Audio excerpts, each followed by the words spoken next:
Hello, and may our Christian hope, rooted firmly in Jesus Christ, dwell richly within you and your community this Advent season.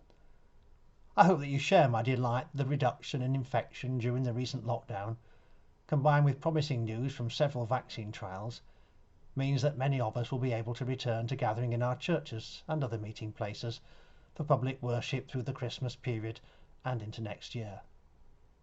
The long journey to Bethlehem that Mary and Joseph undertook that winter 2000 and more years ago was not of their own choosing.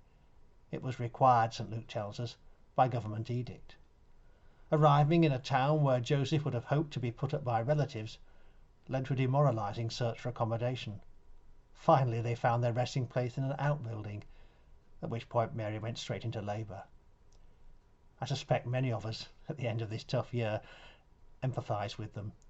We too are worn out, in our case by the constant demands of living under pandemic. We too are unable to recharge our batteries among our families and relatives in the ways we might wish.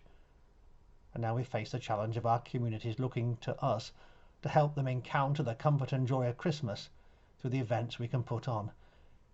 It may all seem too much. And yet the Christmas story does not end in exhaustion and demoralisation. The birth of Jesus makes all Mary and Joseph's struggle and toil worthwhile. Their joy in the birth of the Christ child overwhelms all the negative experiences they've undergone.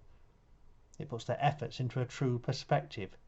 In his presence they find rest and comfort as well as joy. My prayer for each of us as we enter the run-up to Christmas is that this will be our story too, that we will find times of rest and outpourings of joy even as we prepare our Christmas celebrations.